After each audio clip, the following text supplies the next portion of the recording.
like to personally congratulate you on making it this far. This week we are going to touch on a very important topic, something we should have done earlier, if not for some prerequisite topics like sign multiplication and addition and subtraction of algebraic terms. If you are still not conversant with these topics, I will advise you to go back and study them carefully before coming back to this video. At the end of the week, you should be able to identify families of numbers. That's the first thing we're going to do. Then add and subtract decimals. Multiply and divide decimals. Define the concept of place values. Evaluate decimal points and significant figures. Add and subtract sorts. Multiply sorts. Divide sorts. Rationalize sorts. Identify types of sorts. Unionize sorts. Intersect sorts. Represent information on the Venn diagram. Wow, that's a mouthful.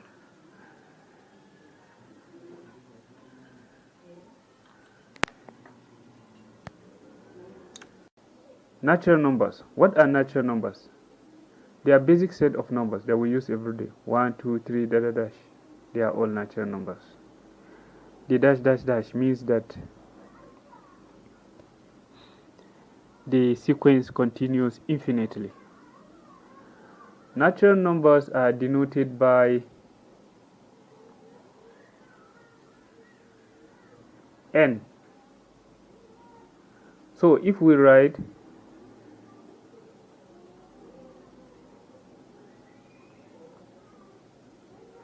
a belongs to n, we mean a is a number of set n. In other words, a is a natural number among a set of natural numbers n. We also have integers. As opposed to natural numbers, which are positive, an integer is a number which can be positive or negative. On a number line, they extend infinitely in both directions. Integers are denoted by z.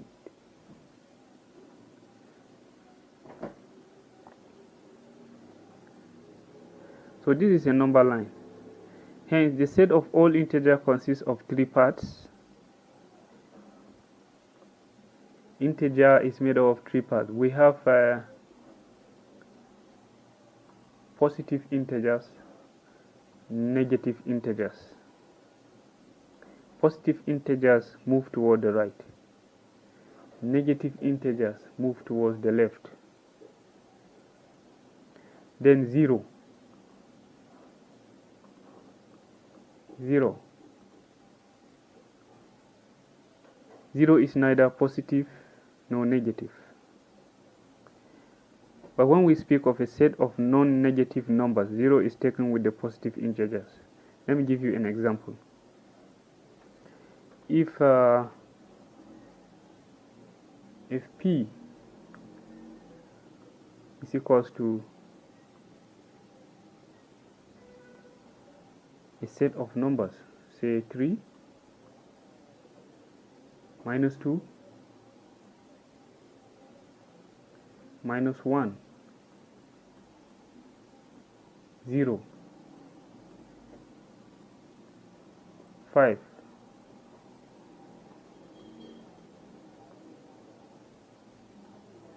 Now, suppose we are to extract non-negative integers from the set P, then we will end up with 3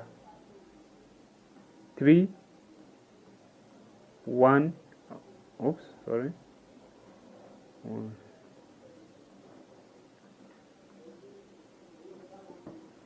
3 0 and 5. This means that 0 is not negative, yet it is taken along with a set of positive integers.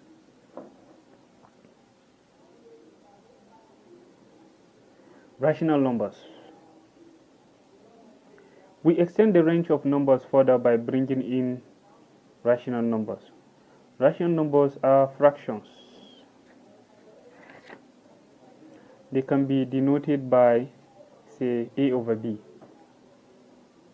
where a and b are positive integers.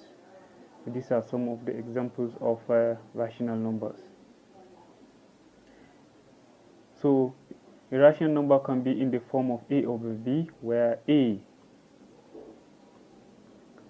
is not equal to b. A is not equal to b.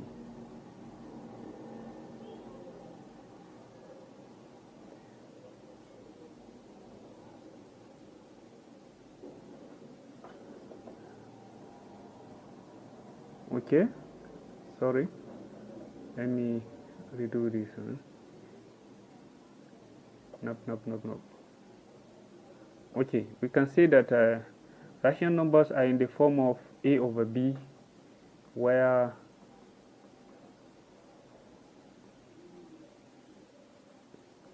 b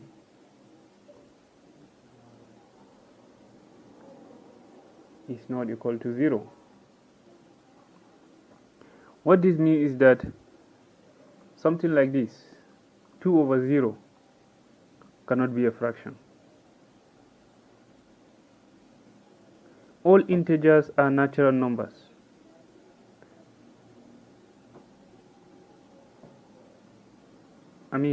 All integers and natural numbers are rational numbers. So we can say that 5 is a rational number. Not all integers are natural numbers. Now, if 5 is a rational number, that means it can be written in fraction form. It can be written as 5 over 1. Can be written as 5 over 1. This is a rational number.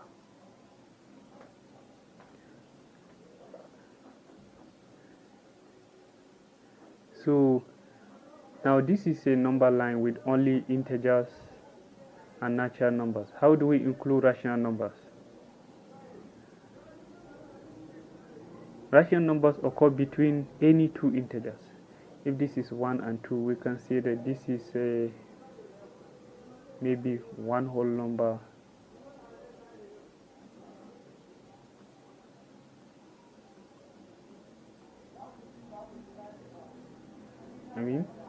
let's say this is 2 whole number, 3 over 2,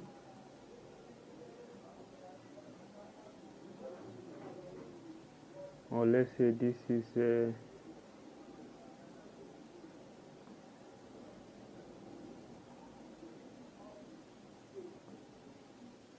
3 whole number, 2 over 3. They occur between the integers, between any two integers.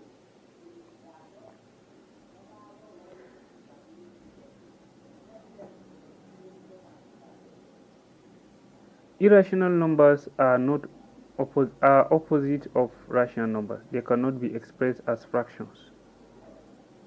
Irrational numbers, they cannot be expressed as fractions. So examples of irrational numbers are root 5, pi, root 2, and so on and so forth.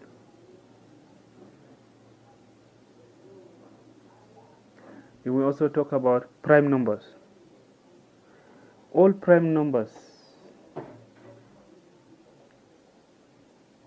are divisible by 1 and themselves only. Any number that is divisible by 1 and itself only is a prime number. So a prime number can be 1, 2, 3, 7, 13,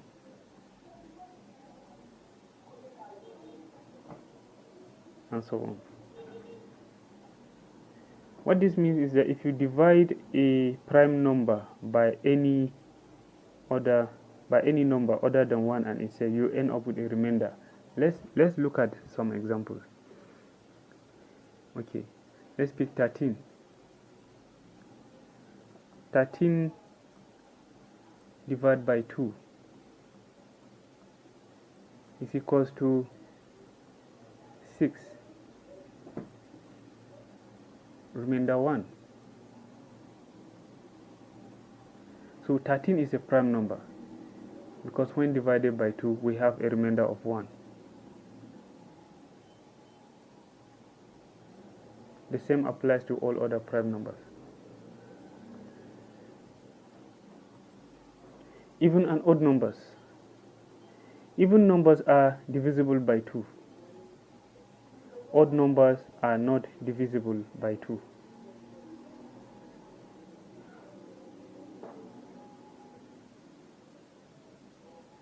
So we can say 4 divided by 2 is equals to 2. So 4 is divisible by 2. That means the 4 is an odd number. 12 divided by 2 equals 6. That means 6 is divisible by 2. So 6 is an even number. 80 divided by 2 gives 40. 80 is divisible by 2. So it is an even number. But 9 divided by 2 is equals to 4, remainder 1. That shows that 9 is not divisible by 2 because we have a remainder of 1. 9 is therefore an odd number. All prime numbers with the exception of 2 are odd numbers. 13 is a prime number. 13 divided by 2 is 6, remainder 1. So 13 is an odd number.